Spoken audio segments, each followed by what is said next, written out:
سب نظریں بھارتی وزیر اعظم کی طرف لگی تھیں۔ اب تک چائے اور کافی چل رہی تھی، سورج نکل آیا تھا۔ اس کا احساس انہیں گہرے نیلے رنگ کے پردوں کے بدلے شیڈ سے ہونے لگا، جو بڑی بڑی ہوادار بند کھڑکیوں کے سامنے ٹنگے ہوئے تھے۔ بھارتی وزیر اعظم میٹنگ سے خطاب کے لیے کھڑی ہوئیں تو ان کے چہرے سے کوئی اندازہ نہیں کر سکتا تھا کہ وہ ساری رات جاگتی رہی ہیں۔ ان کی آواز گھن گرج قائم تھی۔ یہ بڑے مضبوط اعصاب کی عورت ہے۔ آرمی چیف نے اپنے ساتھی کے کان میں سرگوشی کی اور چوکنا ہو کر بیٹھ رہا۔ مس اندرا گاندھی نے سب حسب معمول اپنی گفتگو کا آغاز بھارت کی مہانتا سے کیا۔ بھارت ایک مہان دیش ہے۔ ہمیں ساری دنیا پر یہ بات ثابت کرنی ہے کہ ہم نے پاکستان سے ہمیشہ کہا کہ وہ بھارت کے دوسرے ہمسایوں نیپال، بھوٹان اور مالدیپ کی طرح امن سے رہے، لیکن پاکستان کی ملٹری جنتا ہماری بات ماننے کے بجائے ہمارے دیش کے معاملات میں مداخلت کر رہی ہے۔ اب پنجاب میں سکھوں کو ہمارے خلاف بھڑکانا شروع کر دیا ہے۔ ہم نے آپ سے 71 میں بھی کہا تھا، اب بھی کہہ رہی ہوں کہ پاکستان کو سبق سکھانا بہت ضروری ہے۔ شاید پاکستان دیش کے 2 ٹکڑے کروانے کے بعد بھی ان لوگوں کا دماغ درست نہیں ہوا۔ اب وقت آ گیا ہے کہ ہم ان کا دماغ درست کریں۔ آپ لوگ ہمارے تنظیم دوست روس کے احسانات فراموش نہیں کر سکتے۔ ہم نے پاکستان کے خلاف تمام جنگیں اسی کی مدد سے جیتی ہیں۔ آج ہماری روسی دوستی کا بھی تقاضا ہے کہ ہم پاکستان کو سبق سکھائیں، جو افغانستان میں اس کے خلاف مسائل پیدا کر رہا ہے۔ اس علاقے کی صورتحال پر آپ کو 2 روز پہلے ہی بریفنگ مل چکی ہے۔ ہمارے حملے سے پاکستانیوں کے دماغ ٹھکانے آ جائیں گے، ان کی توجہ ہٹ جائے گی اور سب سے بڑھ کر یہ اس کا جو بھی رد عمل ہوگا وہ ہمارے کچھ میزائل کھڑے نہیں کر سکے گا۔ مس اندرا گاندھی نے اس کے بعد اپنے عزائم، کانگریس کی عظمت اور اپنے پتا شری کی خواہشات کا ذکر کیا۔ وہ بھارت کو ہندوستان کی شکل میں لوٹتا دیکھنا چاہتے تھے اور اب پاکستان کو بھارت میں ضم کر کے وہ اپنے پتا شری نہرو اور مہاتما گاندھی کی آتماؤں کو بھی خوش کر سکتے ہیں۔ اس محفل کے حاضرین میں سے سوائے 2 شخصیات کے اور کوئی مس اندرا گاندھی کے پاگل پن کی حمایتی نہیں تھا۔ یہ دونوں کرنل کمار اور را کا ڈائریکٹر مسٹر RN کاؤ تھے۔ ان دونوں کو بھی مس اندرا گاندھی کی طرح اتہاس تاریخ کے پنوں پر اپنے نام لکھوانے کا بہت شوق تھا، لیکن یہ دونوں بھی بھارتی وزیر اعظم کی طرح یہ بات نہیں جانتے تھے کہ سیاچن میں مداخلت کی انہیں کیا قیمت ادا کرنی پڑے گی۔ وہ اس تباہی کا اندازہ نہیں لگا سکتے تھے کہ جو بھارتی آرمی کا مقدر بننے والی تھی۔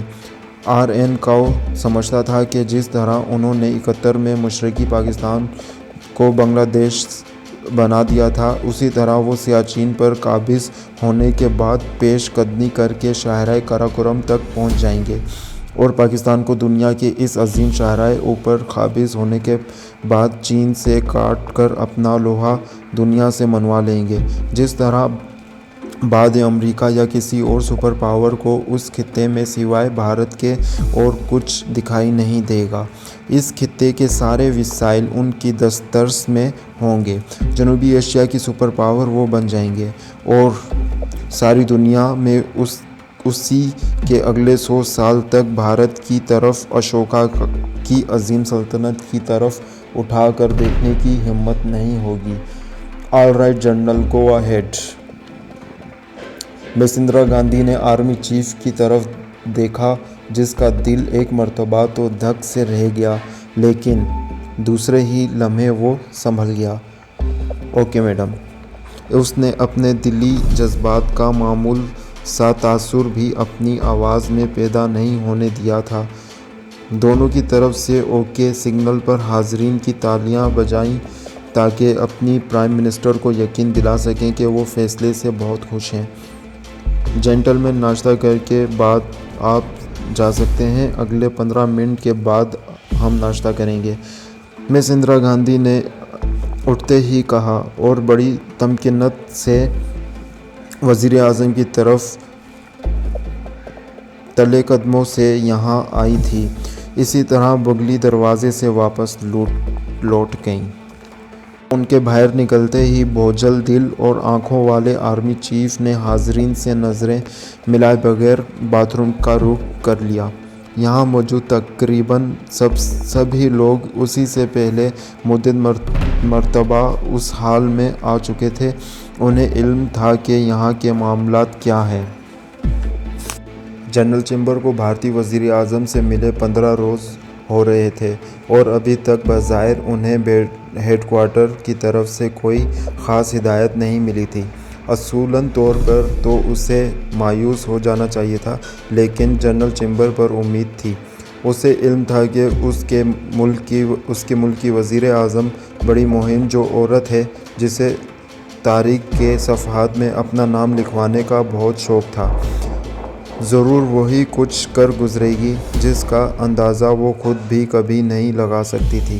جنرل چیمبر کی بھی یہی کمزوری تھی، وہ بھی نیپولین بوناپارٹ اور جنرل پیٹن کی طرح کا جرنیل مشہور ہونا چاہتا تھا، اور اس روز جب انہیں ہیڈ کوارٹر کی طرف سے اسٹینڈ بائی سگنل ملا تو بے اختیار وہ اچھل پڑا، کرنل کمار گیٹ ریڈی۔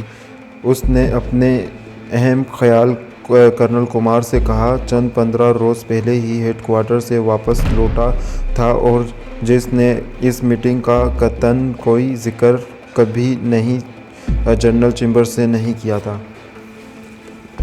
دونوں ایڑیاں بجاتے ہوئے کرنل کمار نے کہا، کماؤ ریجیمنٹ اور لداخ ریجیمنٹ کی دونوں بٹالین اگلے 10 گھنٹوں میں یہاں جمع ہو چکی تھیں۔ ان دونوں بٹالین میں زیادہ تعداد ان نوجوانوں کی تھی جو ایک عرصے سے ماؤنٹین ڈویژن کا حصہ رہے تھے اور نیفا میں تعینات تھے۔ گزشتہ 3 سال سے ان میں سے درجنوں باری باری انٹارکٹیکا جا چکے تھے۔ ان میں وہ کمانڈوز بھی تھے جو روسی افواج کے کمانڈوز کے ساتھ سائبیریا کے برفیلے میدانوں میں مہینوں تربیت حاصل کر چکے تھے۔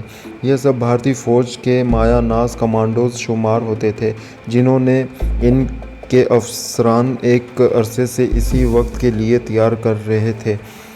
وہ وقت آ گیا تھا، شاید یہ آپریشن کچھ وقت کے لیے مزید ٹل جاتا، لیکن بھارتی انٹیلی جنس کی طرف سے آرمی ہیڈ کوارٹر کو ملنے والی انتہائی اہم رپورٹ نے بھارتی ہائی کمان کو چونکا کر رکھ دیا تھا، جس کے مطابق پاکستان افواج کی 2 کمپنیاں سالتور ورنیج پر قبضہ کرنے کے لیے گلگت میں موجود ہیں، جو جدید ہتھیاروں سے مسلح ہیں۔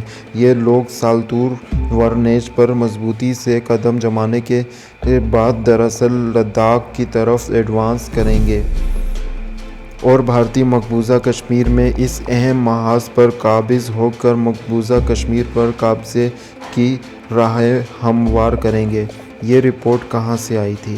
بھارتی فوج کی ہائی کمان کو بھی اس کا ذریعہ بتانے سے انکار کر دیا تھا۔ انہیں بہت دیر بعد سمجھ آئی کہ اس رپورٹ کا ماخوذ رائے کا شیطانی ذہن تھا، جس کی طرف سے یہ خدشہ ظاہر کیا جا رہا تھا کہ یہ عین ممکن ہے۔